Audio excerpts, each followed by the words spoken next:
All right, let's talk all about this Festool Orbital sander. Not only am I going to show it to you in action like I am right here, but I'll also walk you through all the parts and the pieces of it. Overall, this is a wonderful tool, especially if you want to incorporate it with other Festool items like a dust extractor. So again, very ergonomic, fits in your hand easily and very easy to turn on and off. You can adjust the speed that it operates at for a more coarse or a finer sanding job.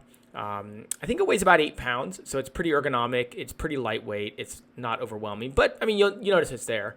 In terms of the sandpaper that you add on, it's pretty simple to put on. You can tell it's not that rough.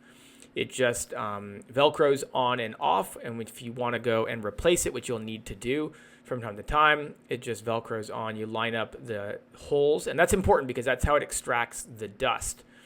So you'll see that it's really easy to hook up to a Festool dust extractor, and as a result, you want to have one of those if you want to avoid any dust coming in and out from the tool.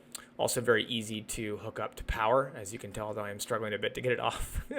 But yeah, overall, I'll just show it to you in action, and you can see how there's so little dust that comes off, sawdust that comes off of it when I use it with a dust extractor. And you can also just see how easy it is to use. It kind of, almost glides over top of the workpiece. This does use the EC-TEC brushless motor system that Festool has been using for a while, so it's I don't know a lot about it, but I do know that Festool makes really, really good parts. I've been very happy with this. I've had this for a decent amount of time. It still looks very new, and as a result, it's something that I would highly recommend. All right, hope you enjoy, and good luck with making a decision on your sander purchase.